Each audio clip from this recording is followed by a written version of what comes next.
The film starts with a group of pirates on a ship in the middle of the ocean. The pirate crew on the ship plans a mutiny against their captain as he knows about the city that is hidden beneath the sea but refuses to reveal its location. They interrogate the captain and threaten to kill him if he doesn't tell them where the city is, but he still refuses to speak.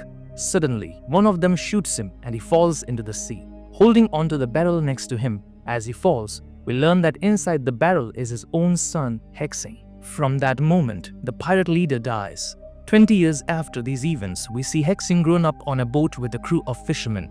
We learn that the one who found and rescued him from the sea was Captain Long, who became like a father to Hexing since he adopted him when he found him. Later, Long orders on the ship that they must go search for the treasure hidden beneath the sea. But before they dive in, he informs them that they must head to a place called the Eye of the Sea, where all sea treasurers gather. Hexing starts preparing to die with them, but young men in the crew mocks him and tells him not to join because he doesn't want Hexing to take a share of their treasure. At that moment, Long notices the situation and keeps encouraging Hexing until he regains his confidence and dives into the sea with his team. Hexing drifts away from the group and searches alone until he finds a golden staff. He breaks a piece from it and realizes that some power transfers from the piece into his hand. Energy bursts from his hand, making him lose balance underwater until suddenly a giant sea monster appears before him. However, the monster doesn't harm him and just swims away. Hexing starts suffocating, desperate for oxygen, and he can't swim back to the surface. Unfortunately, he faints. On the ship, Long asks the crew about Hexing, who has been underwater for far too long, but everyone says they haven't seen him. Long grows very worried and decides to dive in himself. Underwater, he manages to find Hexing unconscious and gives him a breathing device so he can breathe again. Hexing regains consciousness, and just as they are about to return to the ship, suddenly, the sea monster appears again. It attacks Long and pushes him away from Hexing. Hexing decides to swim upward to breathe. When he resurfaces, he finds pirates attacking the ship. Then he looks ahead and sees Long appear before him. He is overjoyed to see him again. But his happiness doesn't last, because the monster suddenly emerges and swallows Long whole.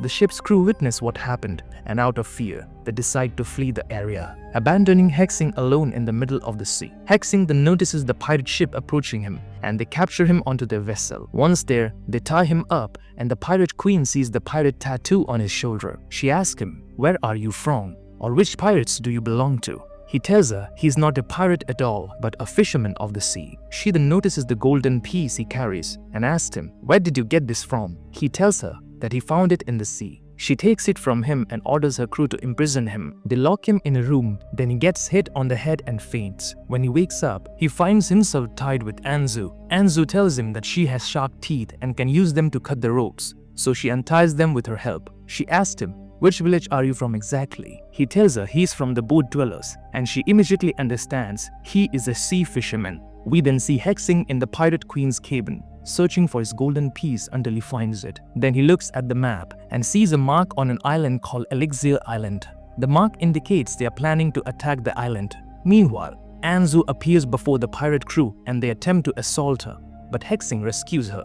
He takes her and they both jump into the sea. They reach a small boat that they supposedly stole from a ship. Suddenly, Hexing is struck by an arrow in his back, shot by the pirate queen, who is furious that he didn't die. Afterward, she kills one of her own crew members and throws his body into the sea. The next day, Hexing wakes up to find Anzu tending to his wound. It becomes clear that there are signs of mutual admiration between them. Anzu asks him about his golden piece, and he shows it to her.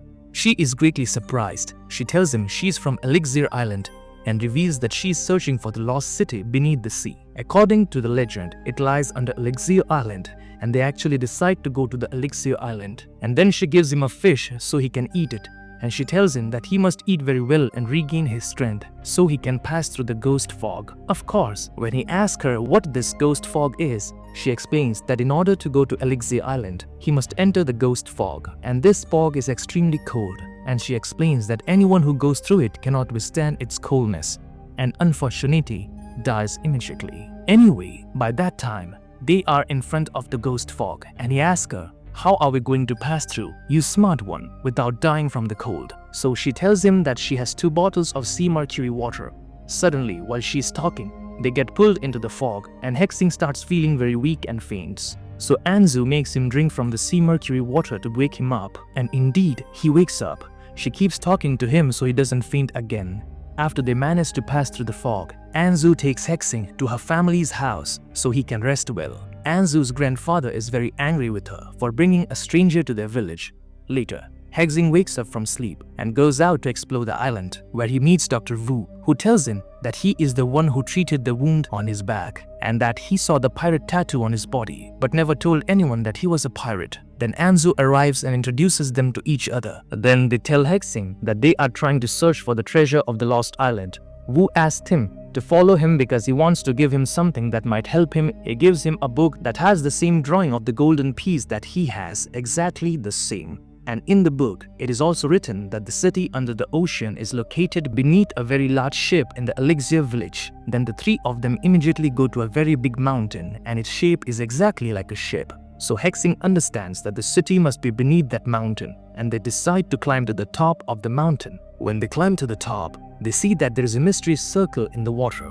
Hexing looks at the paper he has and understands that they must go through the circle if they want to enter the city.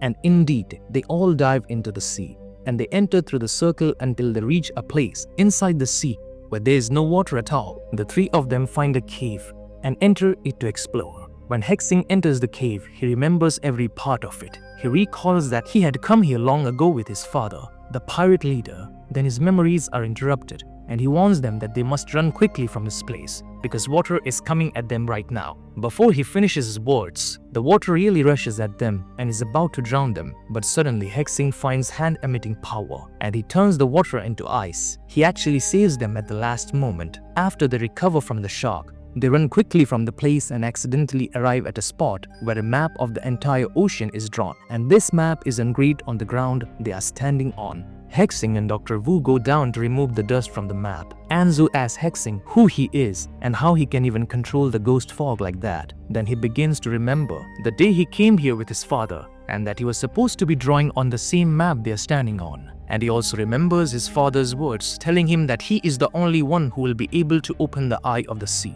When he snaps out of these memories, he tells her that he is the one who drew the map, and he tells her that he was the son of the pirate leader. She becomes very upset with him because he did not tell her from the beginning, and that he was hiding the tattoo on his arm, and that he is actually a pirate, which is very dangerous for her. Hexing gets frustrated and tells her that he is from the boat people and that he is not really a pirate, but he was born with the tattoo on his arm. So Anzu leaves the place and abandons him with Wu. When Hexing tries to catch up with her, Wu stops him and begins to reveal him, telling him that his real name is Sada and that he was actually a pirate with his father long ago. He tells Hexing that his real name is Dong Song. Sada tells him that he is the only one who can open the eye of the sea, and the biggest proof of this is the tattoo on his shoulder. But Hexing doesn't care about his words at all and leaves him. After that, he returns to the shore of the Elixir Island. There, you find that the pirates have attacked the villagers and they had already killed Anzu's grandfather and were threatening the others with swords. Present at that moment is the same pirate leader woman who had previously imprisoned Hexing with Anzu, and she thanks him very much in front of Anzu for bringing him here to the island. At that moment, Anzu remembers that indeed, he is the one who brought the pirates to the island. But then Sada appears, and all the pirates, even the leader, bow before him. He tells the villagers that he was able to find the salvation of the underwater city and that he will not harm them. Then he leaves. Hexing then goes to Anzu to console her, but the villagers stop him and starts throwing stones at him. He becomes very angry and decides that he will go with the pirates. Sada takes the golden piece that Hexing has and tells him that it is not an ordinary piece at all, but rather it is from the armor of his father, the pirate leader. Hexing then asks him, how did his father die? Sada tells him that he and the pirate crew are the ones who killed him because he knew about the island's gate and never told anyone about it. Then he offers him to join them and open the gate of the island, and afterward they will take all the gold inside, and that he's supposed to be a pirate and will remain a pirate just like them. At that moment, Hexing remembers the days when he was with the boat dwellers and how much they treated him with contempt because his hand didn't have the pirate tattoo. So Hexing agrees to join them because of the way people treated him, believing that they would surely respect him after he became stronger and opened the gate of the island, which was supposed to be called the Eye of the Sea.